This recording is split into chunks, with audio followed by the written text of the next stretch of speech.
E aí pessoal, sejam bem-vindos a mais um vídeo. Meu nome é Mavi Moreira e hoje eu vou falar de Medida Provisória, um filme nacional dirigido pelo Lázaro Ramos.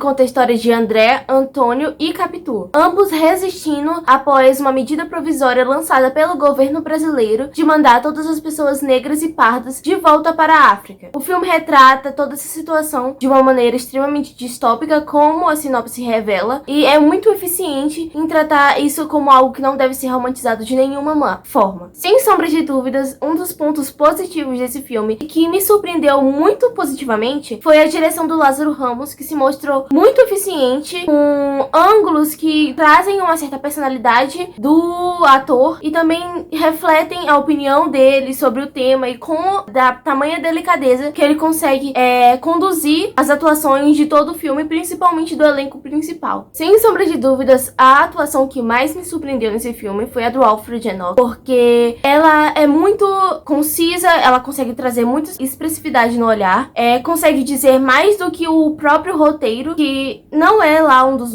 pontos mais fortes, eu tenho que confessar. Não é a questão da trama, em sim do roteiro, a forma com que cada ato vai sendo passado, a sequencialidade do filme não é muito boa. E ele conseguiu contornar isso sendo o protagonista e trazendo uma intensidade muito maior por toda a situação que ele tava passando de precariedade com o passar dos dias. A sensação de urgência em questão da saúde dele, por ele ser diabético e precisar de insulina, e toda a forma com que o olhar dele reflete a dor que ele tá sentindo de não estar perto da pessoa que ele ama, que é a Capitu. Então, todos esses detalhes da trama vão sendo muito intensificados com a brilhante atuação dele. A Thaisa Araújo e o Seu Jorge também estão muito bem no filme. E o Seu Jorge, principalmente, ele conseguiu migrar muito bem do Marighella, que já era um personagem muito mais sério, que retratava uma realidade muito mais sóbria e que conseguia trazer melhor do que esse filme conseguiu a sensação de urgência, por já ter acontecido toda a situação da ditadura, do que esse personagem dele é atual, porque ele traz aquela velho estereótipo do malandro na fala dele, mas ao mesmo tempo ele não é um cara alienado, ele é repórter, ele sabe muito bem o que tá acontecendo e a maneira com que ele tenta no começo, tanto é que o filme tem uma pegada de uma comédia mais sórdida, como Não Olhe Pra Cima, mas bem mais sutil e menos eficiente do que Não Olhe Pra Cima, com as falas dele, com o jeito dele e a maneira com que ele vai se desesperando e perdendo as esperanças, com o passar do filme, é muito eficiente e muito boa a atuação dele. Já a Thaisa Araújo, a maneira com que a direção começou apresentando a personagem de uma maneira extremamente não romantizada, mas meio que sexualizada no início, refletindo até mesmo a escolha do nome dela, né, Capitu, que reflete uma das maiores dúvidas literárias que já existiram da história da humanidade, se Capitu traiu ou não Bentinho, que reflete a extrema estereotipação que essa personagem, a Capitu do livro, era por ter sido representada sempre por homens. E nesse filme, no início, isso também é retratado de uma maneira muito ruim. Eu realmente me senti incomodada de como ela dançando, e as falas dela no início do filme refletiram uma personalidade que não foi sendo mantida ao longo do filme, ainda bem. Que ela conseguiu se tornar, assim, uma personagem muito mais eficiente e muito mais agradável de se acompanhar, por realmente estar passando por uma situação, por um conflito interno de escolher abortar ou não, e reflete muito mais drama do que a personagem que foi apresentada no início. Então, essa migração, pra mim, não foi sutil, nem um pouco sutil, e a forma com que ela foi apresentada no início pra mim não foi nem um pouco eficiente. E a própria caracterização facilitou muito mais a pegada mais forte dessa personagem, porque com o passar do tempo que vai refletindo a classe social que ela vivia, a roupa dela, aquela roupa leve, esvoaçante, aquele macaquinho dela, aquele macacão dela rosa, que com o tempo vai sendo desgastado e rasgado, até que no final do filme é só uma blusa, isso reflete muito bem a situação precária que o filme resolve passar. E é justamente sobre isso que eu vou falar agora. Mas se você gostou de Medida Provisória, já deixa o like, se inscreve no canal, deixa aqui um comentário sobre como você sentiu assistir o filme, o que você achou das atuações e indica aqui embaixo um filme que você gostaria que eu analisasse aqui no canal. Pela proposta do filme ser uma carta política e também uma distopia, no segundo quesito ele se sai muito melhor do que no primeiro, porque o que pra mim faltou pra esse filme ser muito mais incisivo e muito mais emocionante e muito mais comovente do que ele já foi, porque assim, ele foi eficiente eficiente é uma maior violência explícita. A personagem da Adriana Esteves, a Damares aqui do filme, é muito eficiente, e nós temos até o nosso Jair aqui dentro, que faz muito bem o seu papel de filho da puta. Mas que se mostrasse de uma maneira mais viva a violência policial, a violência das favelas, que foi somente mencionada e nem mostrada, e a forma com que as pessoas não lidaram bem com isso, esse filme teria uma carga muito maior. E outra, porque sério que só 3 pessoas têm um desenvolvimento decente nesse filme, com progressão de personagem, eu me refiro. Porque não temos mais pessoas dentro dos bunkers, nos afrobunkers, sendo mostradas como personalidades individuais. Nós não temos mais pessoas, uma pessoa lá na favela, um homem na favela, uma mulher na favela com filhos. Por exemplo, dando só um exemplo. Dela sendo mostrada a vivência dela de ter que fugir, de ter que ser levada. A gente não tem a perspectiva de uma pessoa que foi de fato levada pra África dentro dessa realidade proposta do filme.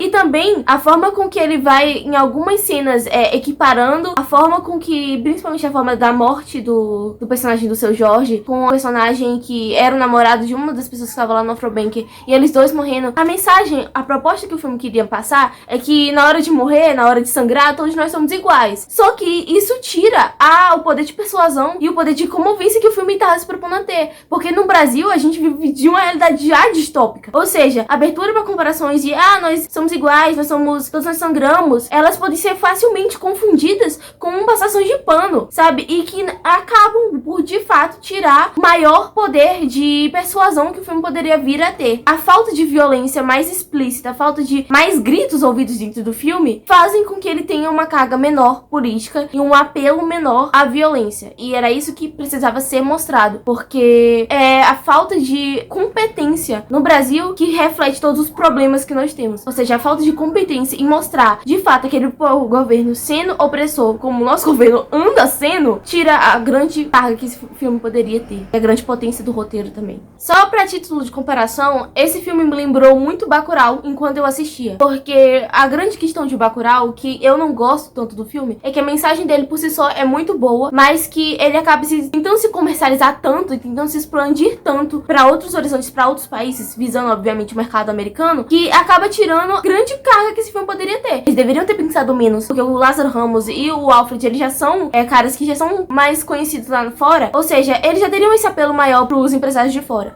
Sacrificar o apelo e mostrar de maneira mais dura, com diálogos mais incisivos e com ações. A fotografia, principalmente no começo do filme, é muito eficiente em mostrar como os prédios públicos e essas repartições são extremamente burocráticas, extremamente iguais, todos os prédios, e que como o apartamento deles se torna um lugar acolhedor, e os afrobunkers também, com mandalas e pinturas que caracterizam a cultura africana de uma maneira que era pra exaltar essa cultura, mas que acaba transformando um grande clichê de lugar acolhedor, de pessoas mais acolhedoras, e tirar o posicionamento que seria mais de repressão, de resposta. É um filme que ele vai, mas ele volta no que ele quer dizer. E a fotografia revela muito disso. Ela é muito detalhada, são muitos objetos, e não conversa muito bem com a situação crítica que eles estavam vivendo. Existem algumas pequenas incoerências, tipo, quem foi que atirou naquele cara lá que era o namorado do cara que tá dentro do Afrobanker? Não teve nem seu nome direito mencionado. Participações especiais de algumas pessoas famosas, como o Emicida, pra dar uma maior carga dentro do filme, também reflete a intenção dele mais comercial. Esse tipo de coisa, que se o filme tivesse ter escolhido ser mais um pouco cult, eu nem gosto desse termo, mas vocês entendem o que eu quero dizer,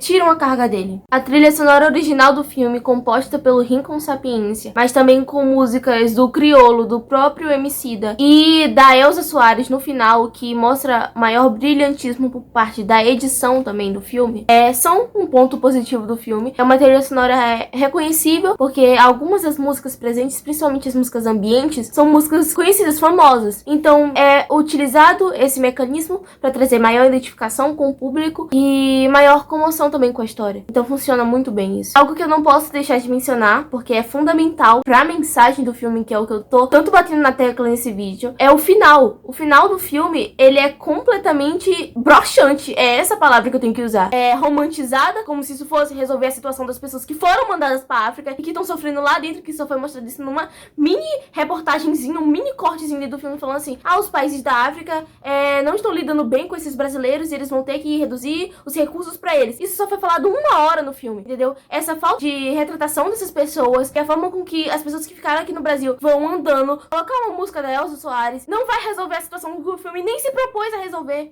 e também não se propôs em não resolver. A gente tem que deduzir o que vai acontecer com base nas nossas esperanças. Só acabou o filme. Uma montagem da Elza Soares. Ok, tá bom, obrigada. E por isso ele merece 2 estrelas. Diminuiu muito a minha experiência durante o filme. Que sim, a mensagem, gente, não é uma crítica à mensagem do filme. Obviamente que o racismo tem que ser denunciado. Não era a falta de orçamento. Eu não creio que foi esse o problema. Eu creio que isso foi consciente, sabe? Não foi algo que o filme ignorou. Foi algo que o filme escolheu não retratar. E isso me indigna. Isso, pra mim, deixa o filme menos potente do que ele poderia ser, narrativamente falando e politicamente falando também. Resumindo, o que eu acho que realmente não vai resolver o problema do Brasil proposto nesse filme é simplesmente só dar um tapa no Jair e na Damares de lá, como os protagonistas fizeram. Eu realmente não acho que só isso vai resolver a situação proposta por aquele filme e que a gente sabe, e é esse o grande problema, é que é super cabível na nossa realidade que a gente tá realizando, entendeu? Só isso não vai resolver o problema. E também, ignorar isso também não vai resolver o problema. Ou seja, pra mim, a questão é que o roteiro e as ideias propuseram uma situação cabível e queria denunciar e mostrar a dureza dessa realidade, mas que também não se propõe nem um pouco em trazer uma solução pra isso. Nenhuma solução foi explícita nesse filme. Nenhum tipo de conclusão foi explícita nesse filme. Pra mim, o arco do personagem simplesmente aceitando a morte do primo dele não foi o suficiente. Pra mim, realmente teve a sensação de que aquela vida foi perdida à toa, entende? O que não deveria ter sido. Se você gostou do vídeo, se inscreve no canal, deixa o like, compartilhe com seus amigos que também assistiram Medida Provisória e até uma próxima análise.